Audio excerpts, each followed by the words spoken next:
the Daily Bread Devotions. Today's reflection with Pastor Jeff Elis Cupides. Pastor Jeff, good morning. The floor is yours. Good morning, Cha. Good morning, Ted. And of course, good morning sa ating mga taga-subaybay. Of course, magandang araw po sa inyong lahat. Ano ba ngayon? Huwebes na, no? So may maganda akong verse that talks about integrity. Very timely sa ating impeachment trials. Ayan. Sabi po sa mga Kawikaan 16:8, ang maliit na halaga, buhat sa mabuting paraan, ay higit na mabuti sa yamang buhat sa kasamaan. Alam niyo po sa panahon ngayon, parang sukatan ng tagumpay, yung dami ng pera, laki ng bank account, magarang bahay, sasakyan, kapangyarihan.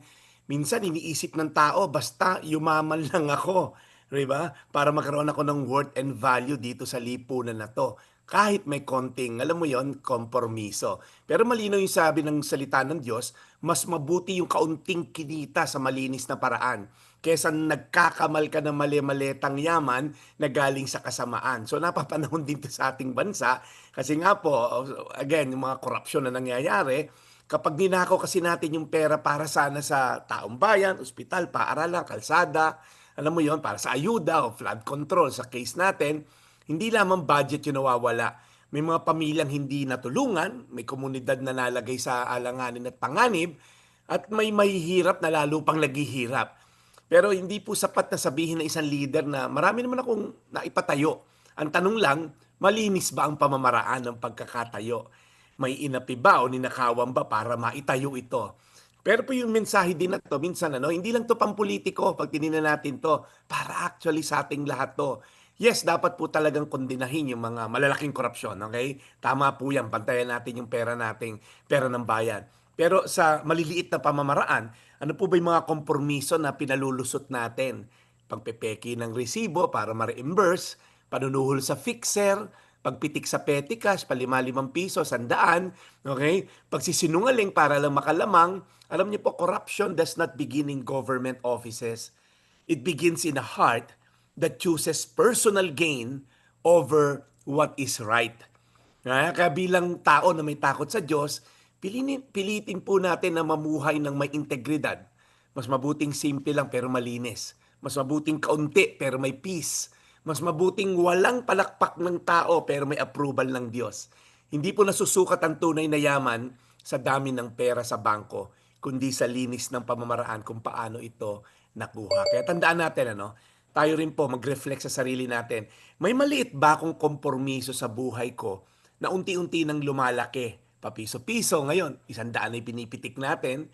Ano ang isang konkretong hakbang tungo sa integridad na kailangan kong gawin ngayong araw na to? Okay? Sisimulan na ba nating wag magsinungaling para makagain ng approval? Sisimulan na ba nating wag mamitik ng papiso-piso para hindi na lumaki? Tandaan po natin, mas mabuting kaunti na may malinis na konsensya kaysa marami na may kapalit na dangal at kaluluwa. Mga Kawikaan 16:8, ang maliit na halaga buhat sa mabuting paraan ay higit na mabuti sa yamang buhat sa kasamaan. Tayo manalangin, Panginoon, habang nililift up namin sa iyong aming bansa. Sa gitna ng impeachment trial na sinusubaybayan namin araw-araw, Lord, tulungan mo kami, Lord God, magdasal para sa aming bansa. Kaya Panginoon, patuloy naming nililift up ang aming mga leaders, ang mga judges, mga hukom, Lord God, na magbibigay ng tamang justice sa mga kung meron man nangyaring kabaluktutan, Lord, sa paggamit ng pera ng bayan. At kami rin, Lord, sa aming mga personal na mga pamamalakad ng aming pera, ng aming integridad, tulungan nyo rin kami, Lord, in our own little ways. Maitama rin namin yung maliliit naming mali para hindi na lumaki. Salamat, Lord, sa iyong kabutihan sa bawat isa nakikinig na ang salita mo ang aming giya upang mamuhay ng tama. Sa pangalan ni Jesus. Amen. Amen. Thank you, Brad Jeff. Salamat na marami sa aral na ito today. Amen. Happy Friday, Brad Jeff. Bukas. Excited. Advance Happy Friday. Kikita tayo bukas dyan, Brad. Yun Hindi naman. meron tayong schedule dyan. Okay. That's Pero wag ka na siya magpapansit kasi naka-omad ako. Oo, buti naman, Pastor. Okay lang kasi magbabayad ulit kaming tax eh. Wala muna talagang gastos today. Oh, Mga- next week tayo, if ever. Sa lahat po ng mga binaha, inuulan, please take care and God embrace you. Yes, Marami ingat mga tayo. lugar ngayon ang Amen. nahihirapan po doon sa Ilocos po. Mamaya abangan natin ang update dyan dahil sa kanila po naglandfall itong si Maymay. Okay, we look forward, Stay Brad, dry. na mas magandang panahon ngayong weekend para makarecover ang mga binaha at doon po sa mga may labada na hindi po natutuyo at malamang mangamoy. Salamat na marami, Brad.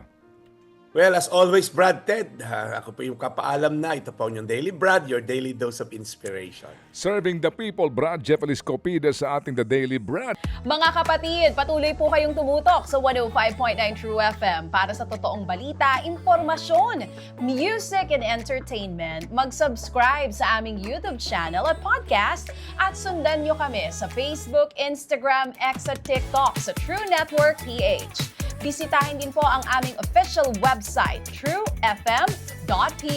At panoorin din kami sa True TV Signal, Channel 19. Kami po ang 105.9 True FM. Laging true sa'yo, kapatid.